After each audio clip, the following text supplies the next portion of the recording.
समय के पास इतना समय नहीं कि आपको दोबारा समय दे सके, इसलिए जरूरी है कि हम समय के महत्व को समझें और अपने जीवन में अनुशासन को पहले स्थान पर रखें। बिल्कुल, क्योंकि हमारा जीवन अनुशासन के बगैर अधूरा है। इसका पालन करना थोड़ा मुश्किल जरूर होता है, लेकिन अनुशासन की डोर के साथ हम सफलता की ऊंचाइयों को आसानी से छू सकते हैं। हेलो इंडिया, मैं हूं प्रीति। हेलो इंडिया, मैं हूं पराक्रम।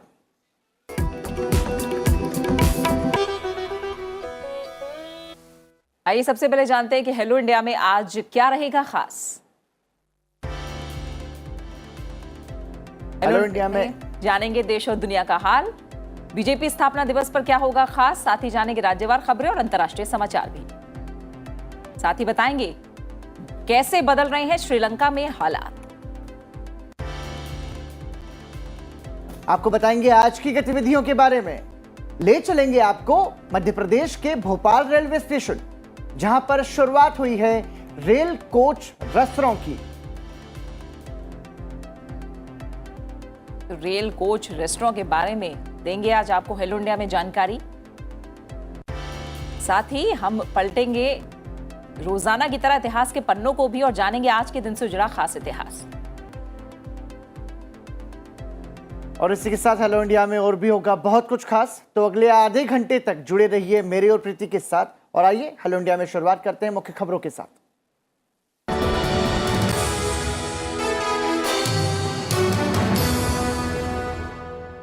और आइए खबरों में सबसे पहले देखते हैं संसद के बजट सत्र से जुड़ी खबरें। राज्यसभा में आज संविधान अनुसूचित जनजाति आदेश संशोधन विधेयक 2022 और दंड प्रक्रिया पहचान विधेयक 2022 पर चर्चा जारी रहेगी। श्रम और रोजगार मंत्रालय के कामकाज पर भी चर्चा एजेंडे में शामिल है।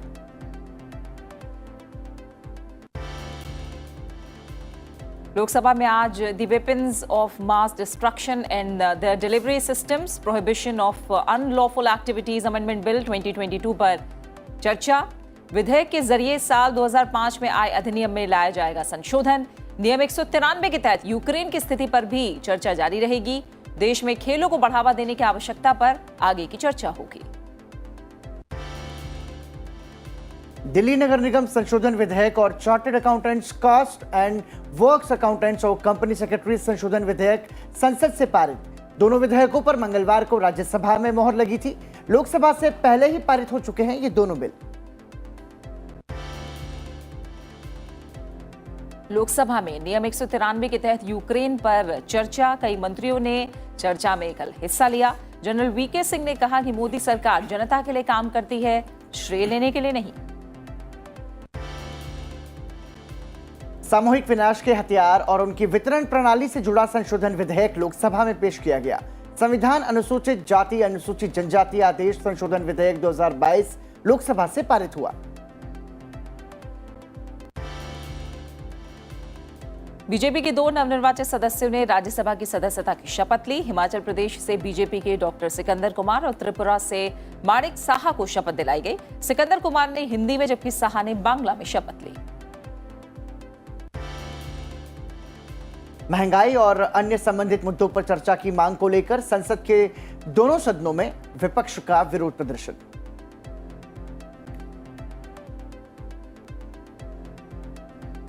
बीजेपी का 42वां स्थापना दिवस आज है। प्रधानमंत्री नरेंद्र मोदी सुबह 10 बजे बीजेपी के तमाम कार्यकर्ताओं को वर्चुअली संबोधित करेंगे।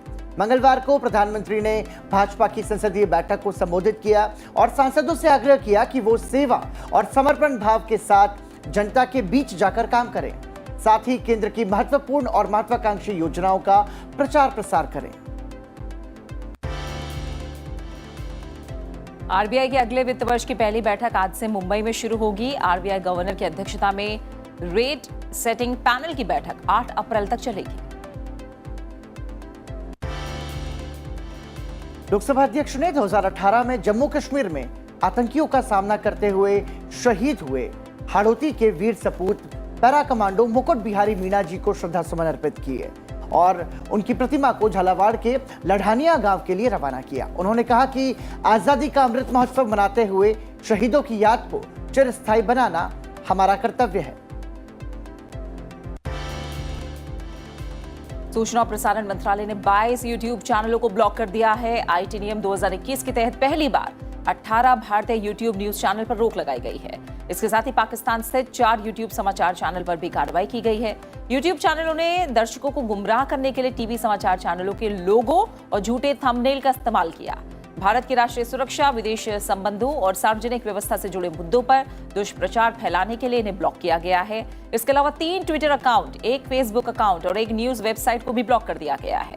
दिसंबर 2021 के बाद से मंत्रालय ने 78 यूट्यूब आधारित समाचार चैनलों और कई अन्य सोशल मीडिया खातों को ब्लॉक करने के निर्देश जारी किए हैं। और अब देखते हैं राज्यों से जुड़ी बड़ी खबरें। मध्य प्रदेश में सभी यूनिवर्सिटी के स्टूडेंट्स के लिए डिजिटल लॉकर की सुविधा दी जाएगी। मुख्यमंत्री शिवराज सिंह चौहान ने युवा संवाद कार्यक्रम में डिजी लॉकर का आज शुभारंभ करेंगे।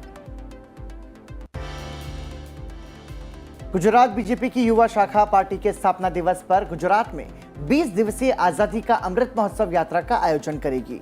3000 किलोमीटर के इस मार्च को अहमदाबाद से आज हरी झंडी दिखाकर रवाना किया जाएगा और 25 अप्रैल को सूरत में इसका समापन से पहले 80 विधानसभा क्षेत्रों को कवर किया जाएगा।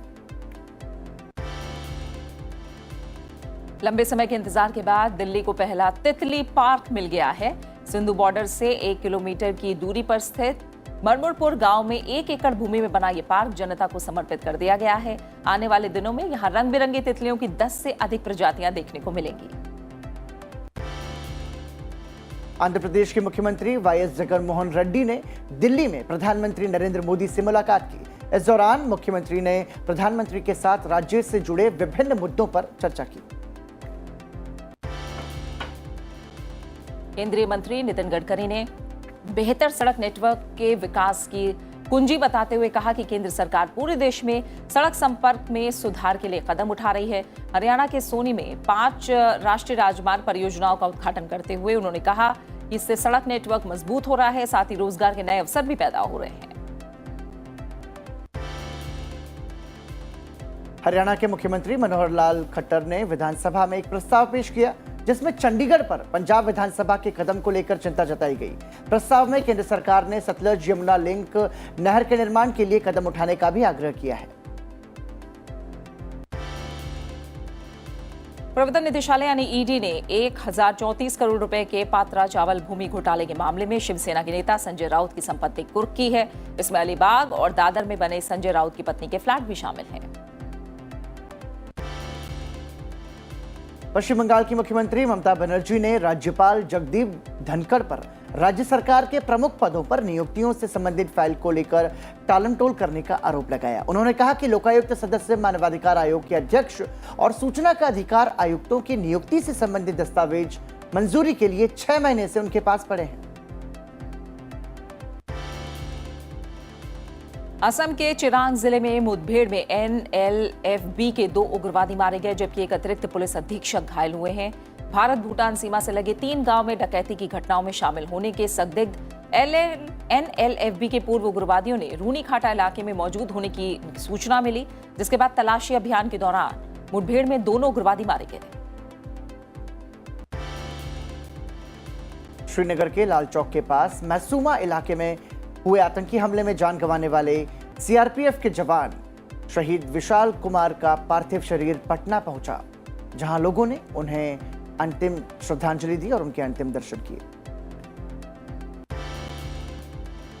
मदुरै के मीनाक्षी सुंदेश्वर मंदिर में 13 दिवसीय वार्षिक चिथिरई उत्सव शुरू हो गया है। महोत्सव की शुरुआत भगवान सुंदेश्वर के 56 फीट ऊंचे ध्वज स्तंभ पर पारंपरिक तरीके से पवित्र ध्वज के फहराने के साथ हुई। गुजरात, राजस्थान, महाराष्ट्र, छत्तीसगढ़, झारखंड, बिहार, तेलंगाना और देश के कुछ दूसरे भागों में लू जैसे हालात हैं। मौसम विभाग के मुताबिक अगले 5 दिनों तक इन क्षेत्रों में लू का प्रकोप जारी रहेगा। कल से दिल्ली एनसीआर में तापमान बढ़ने की संभावना भी जताई गई है। और आइए अब नजर डालते हैं अंतर्राष्ट्रीय सुर्खियों पर।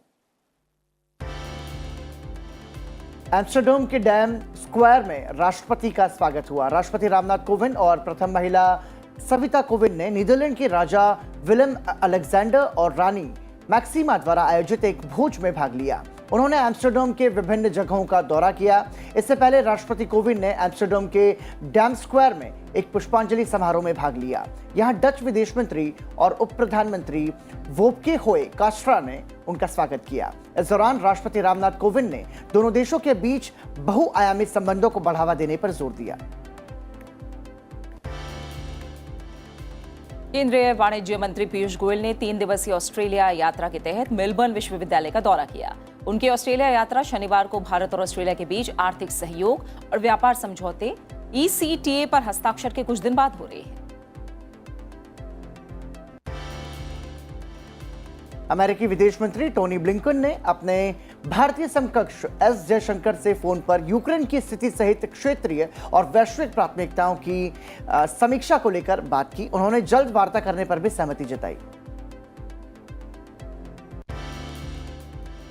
यूक्रेन के बुचा शहर में सामूहिक हत्याओं की निंदा करते हुए भारत ने मामले की स्वतंत्र जांच कराए जाने की वकालत की है।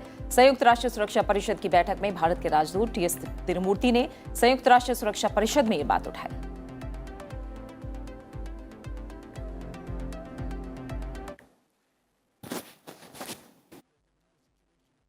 has not shown any significant improvement since the Council last discussed the issue.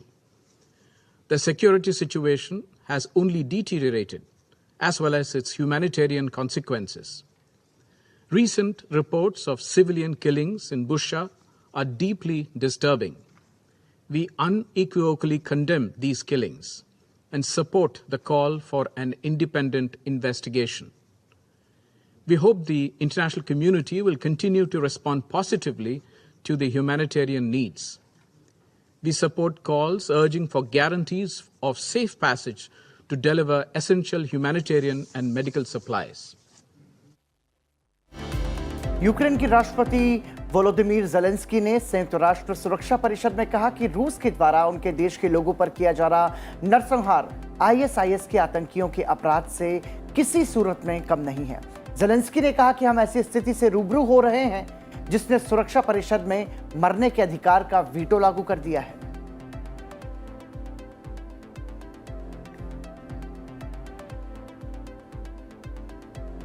Sri Lanka के राष्ट्रपति गोटबाया राजपक्षे ने इमरजेंसी हटाने का ऐलान कर दिया है। 1 अप्रैल को बिगड़ती स्थिति की वजह से देश में इमरजेंसी लगाने का फैसला किया गया था। श्रीलंका ने नॉर्वे, इराक और ऑस्ट्रेलिया में विदेश दूतावासों को अस्थायी रूप से बंद कर दिया है। श्रीलंका सेंट्रल बैंक के पूर्व अधिकारी नंदलाल वीरसिंघे 7 अप्रैल को सेंट्रल बैंक गवर्नर का पद संभालेंगे।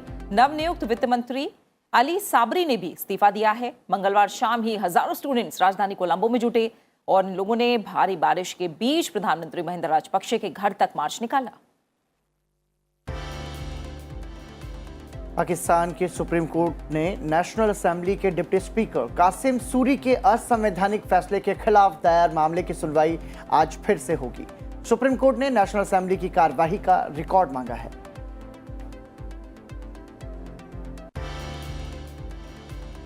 कुवैत की सरकार ने अपने गठन के कुछ महीने बाद ही मंगलवार को इस्तीफा दे दिया। इसके साथ ही देश में राजनीतिक संकट गहरा गया है।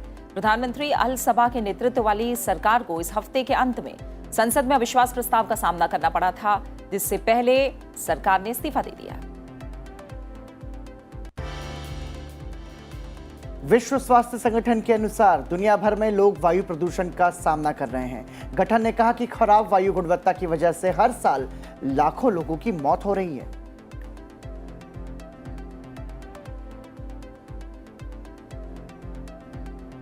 पेरू में बढ़ते पेट्रोल के दामों को लेकर विरोध प्रदर्शन और कर्फ्यू लग गया है। पेरू में पेट्रोल की कीमतों में हो रही महंगाई से हाहाकार मचा है। लोग विरोध प्रदर्शन कर रहे हैं। कई शहरों में आगजनी और तोड़फोड़ की खबरें सामने आई हैं। तेल की कीमतें कम करने की मांग को लेकर यहां जनता सड़कों पर उतर आई है।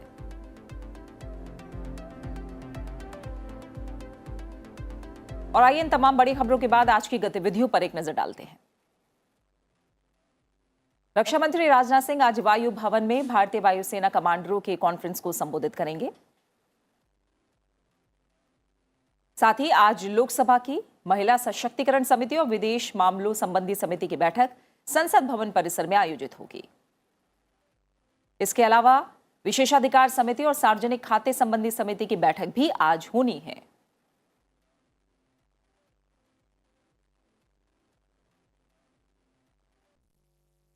और इसके साथ ही प्रीति आज बीजेपी का स्थापना दिवस भी है और चूंकि माना जा रहा है कि वो सबसे बड़ी पार्टी है और ये बात भी कही जाती है बीजेपी के नेताओं की तरफ से कि ये दुनिया की सबसे बड़ी पार्टी है, तो समझना होगा कि मजबूत जनाधार के पीछे की वजह क्या है। दिल्ली में 6 अप्रैल 1980 को बीजेपी की स्थापना की गई थी। 4 दशकों में बीजेपी ने लगातार नई ऊंचाइयां छुई। पहले अटल बिहारी वाजपेयी की अगुवाई में बीजेपी ने 90 के दशक के आखिर में सरकार बनाई और अब पिछले 7 सालों से नरेंद्र मोदी की अगुवाई में एनडीए की सरकार चल रही है। बिल्कुल, और बीजेपी के इस सफ़र की अगर बात करें तो इसकी शुरुआत भारतीय जनसंघ से हुई। यानी अगर पूरा इतिहास हम देखें और समझें तो इसकी नींव डॉक्टर श्यामा प्रसाद मुखर्जी ने अक्टूबर 1951 में रखी। 1952 में भारत में हुए पहले आम चुनाव में भारतीय जनसंघ ने हिस्सा लिया और 3 सीटें जीती। आज लोकसभा में भारतीय जनता पार्टी की 301 सीट हैं। वहीं राज्यसभा में बीजेपी 1990 के बाद 100 को छूने वाली पहली पार्टी बन गई है। पार्टी की स्थापना को अब तक पूरे 42 साल हो चुके हैं और आज बीजेपी देश की सबसे बड़ी राष्ट्रीय पार्टी हो चुकी है, जिसके पास देश की लगभग 70% आबादी का साथ है। यानी इतने बड़े संख्या में कार्यकर्ता बीजेपी के पास हैं। स्थापना दिवस के मौके पर आज प्रधानमंत्री नरेंद्र मोदी बीजेपी सदस्यों को संबोधित भी करेंगे। और इसी के साथ अब वक्त हो चला है एक छोटे से ब्रेक का। ब्रेक पर जाते जाते आपको लिए चलते हैं जयपुर, जहां गणगौर महोत्सव का आयोजन किया गया है। और इस महोत्सव के दौरान कलाकारों ने राजस्थान के अलग अलग संस्कृतियों की एक तरह से पेशकश दी। इस महोत्सव का आनंद विदेशी सैलानियों ने भी जमकर उठाया। तो आप लीजिए गणगौर महोत्सव का आनंद और ब्रेक के बाद आपको बताते हैं आज के दिन से जुड़ा इतिहास।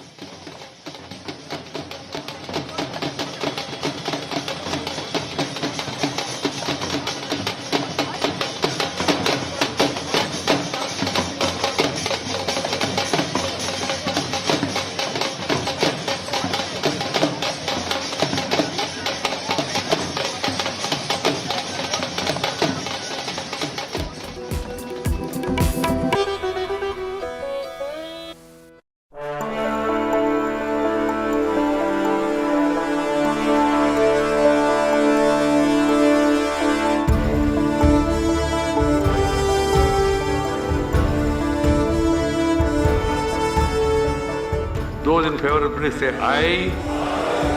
जो सदस्य विरोध में ना गए, I think the ayes have it. हवालों के पक्ष में हुआ। Ayes have it. The bill is passed.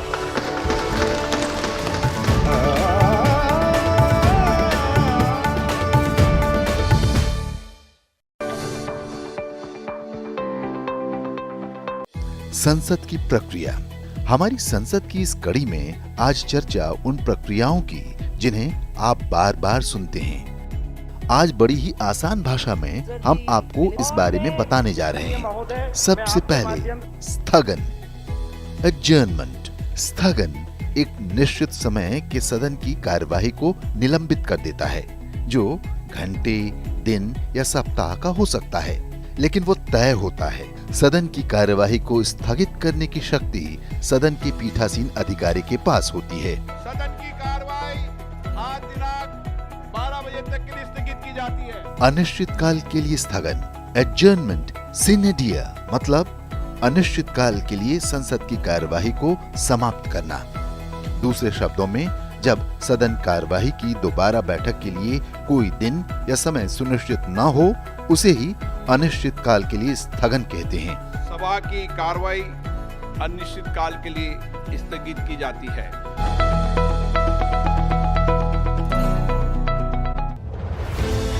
Bharat लाखों बरस प्राचीन सभ्यता, जिसे घर के जयचंदो और मीर जाफरों ने गुलाम बनने पर किया मजबूर। देशभक्तों ने अपनी जान न्यौछावर करके भारत को करवाया आजाद, और भारत को प्रेम करने वाले देश प्रेमियों ने किया नव भारत का निर्माण। नव भारत के निर्माता सिर्फ संसद टीवी पर।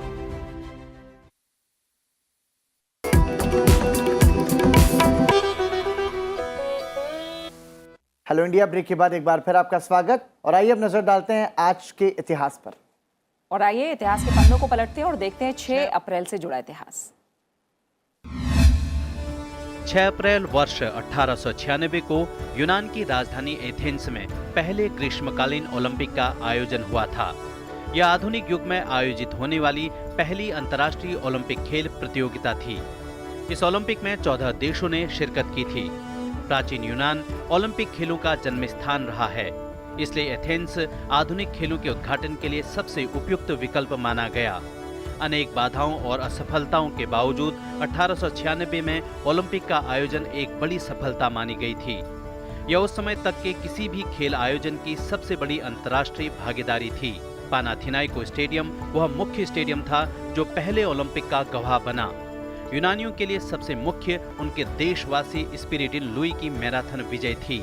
सबसे सफल प्रतियोगी जर्मन पहलवान और जिम्नास्ट कार्ल शुमेन थे, जिन्होंने 4 स्पर्धाओं में जीत अर्जित की थी। इस पहले ओलंपिक का समापन 15 अप्रैल को हुआ था। और अब बात करते हैं आज के दिन से जुड़ी खास बातों पर। आज के दिन 1930 में दांडी में महात्मा गांधी ने अंग्रेजों के दमनकारी नमक कानून को तोड़ा था। इस दिन को याद करके आज लोकसभा अध्यक्ष ओम बिरला ने ट्वीट किया है और उन्होंने कहा है कि 1930 में आज के दिन दांडी में महात्मा गांधी ने अंग्रेजों के दमनकारी नमक कानून को तोड़कर ब्रिटिश हुकूमत को कड़ा संदेश दिया था। हमारे स्वतंत्रता संग्राम का वो गौरवशाली अध्याय है जिसने भारतीयों को एकजुट किया। देश आज आजादी के लिए बलिदान देने वाले सत्याग्रहियों को नमन करता है। लोकसभा अध्यक्ष ने एक और ट्वीट करके सिख धर्म के छठे गुरु हरगोबिंद साहिब जी के ज्योति ज्योत उत्सव पर नमन किया है और इस अवसर पर उन्होंने कहा कि मीरी पीरी के मालिक सिख धर्म के छठे गुरु हरगोबिंद साहिब जी के ज्योति ज्योत दिवस पर श्रद्धापूर्वक नमन। उनके मार्गदर्शन में सिख इतिहास ने महत्वपूर्ण मोड़ लिया। धर्म की रक्षा और मातृभूमि की स्वाधीनता के लिए उनका त्याग और समर्पण हम सभी के लिए सदैव प्रेरणा का स्रोत रहेगा। और आइए अब बात करते हैं एक ऐसी खबर की जो आपको बहुत पसंद आएगी। मध्य प्रदेश के भोपाल रेलवे स्टेशन पर रेल कोच रेस्तरां की शुरुआत हो गई है और इस रेस्तरां में यात्रियों को एक से बढ़कर एक लजीज व्यंजन मिलते हैं और यहाँ की बहुत सारी ऐसी खासियतें हैं जो इसको अनोखा बनाती है। बिल्कुल, भोपाल मध्य प्रदेश की राजधानी और झीलों की नगरी के नाम से भी प्रीति भोपाल जाना जाता है। बेहद खूबसूरत शाम भोपाल की होती है और अब आपको भी सीधा लिए चलते हैं उस खूबसूरत रेस्तरां की तस्वीरों के साथ। भारतीय रेल के विभिन्न स्टेशनों पर मौजूद रेस्टोरेंट ऑन व्हील्स यात्रियों और आमजन के बीच काफी लोकप्रिय हो रहे हैं, जिसको देखते हुए मध्य प्रदेश की राजधानी में स्थित भोपाल रेलवे स्टेशन पर भी इसे शुरू किया गया है। यहाँ ट्रेन के पुराने कोच से एक बेहद खूबसूरत रेस्तरां बनाया गया है जिसका नाम आहार रखा गया है और जिसका इंटीरियर खास तौर से डिजाइन किया गया है।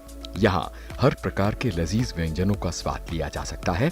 साथ ही यहाँ खाना खाने वालों को रेल यात्रा जैसा अनुभव मिल रहा है। यहाँ स्वादिष्ट भोजन के साथ साथ आइसक्रीम पकौड़ा भी मिलता है। यहाँ आने वाले यात्री और आमजन यहाँ बने स्वादिष्ट भोजन का आनंद उठाते हैं और यहाँ से एक अलग ही अनुभव लेकर जाते हैं। आए अंदर तो अच्छा लगा देख के, खाना भी अच्छा है, काफी अच्छा है, स्टाफ अच्छे है सबका। इस रेस्तरां का लुक काफी आकर्षक है। यहाँ यात्री और स्थानीय लोग परिवार सहित बैठकर लजीज व्यंजनों का आनंद उठा सकते हैं। वहीं कोच के बाहर का एरिया भी काफी खूबसूरत है, जहां सिंथेटिक ग्रास से सिटिंग एरिया को कवर किया गया है और लोगों के बैठने का इंतजाम किया गया है। ये तो ऐसी ट्रेन है, लग रहा है 5 स्टार होटल में बैठा हुआ हूँ। मतलब इतनी अच्छी व्यवस्था, खाने का टेस्ट भी, मतलब मज़ा आ गया मेरे को। बहुत अच्छा लग रहा है यहाँ पे आके, लग रहा है एकदम फीलिंग आ रही है जैसे एसी फर्स्ट एसी में बैठे हुए हैं, इस टाइप की फीलिंग है। इस शानदार एम्बियंस में बैठकर भोजन करने का आनंद लोगों को मिल रहा है, जिसके चलते भारी तादाद में लोग यहाँ खिंचे चले आ रहे हैं। तो जब भी मौका मिले आपको, आप भोपाल के इस रेल रेस्तरां का आनंद ले सकते हैं।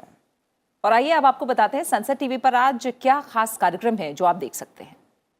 सनसेट टीवी पर आप हमारे गेस्ट एंकर हेमंत बत्रा के साथ पूर्व कानून मंत्री और लोकसभा के सांसद रविशंकर प्रसाद के साथ आज देख सकते हैं हमारा खास कार्यक्रम 75 years laws that shaped India. और इस कार्यक्रम में आज बात करेंगे ऐतिहासिक कानून the protection of human rights act 1993. India signed and adopted the Universal Declaration of Human Rights. It strengthens our democracy and also gives a voice to people. Watch with us 75 years laws that shaped India. तो आज देखिए एक खास कार्यक्रम रात 9:30 बजे. और अब एक आइए, नजर बिल्कुल आज प्रसारित होने वाले तमाम और अहम कार्यक्रमों पर डाल लेते हैं. सुबह 10 बजे संसद टीवी पर आप देख सकते हैं कार्यक्रम संसद में आज, और 11 बजे संसद के दोनों सदनों की कार्यवाही का सीधा प्रसारण. शाम 7 बजे देखिए समसामयिक मुद्दे पर बड़ी बहस मुद्दा आपका में, और रात 8 बजे दिन भर की बड़ी खबरें आज की खबर. रात 8:30 बजे संसद टीवी पर आप देख सकते हैं पर्सपेक्टिव, और रात 9 बजे आप देख सकते हैं हमारा English news bulletin the news. 10 बजे देखिए दिन भर के संसद की कार्रवाई पर इंग्लिश बुलेटिन हाउस हाइलाइट्स, और उसके बाद हिंदी में सदन दिन भर रात 10:30 बजे.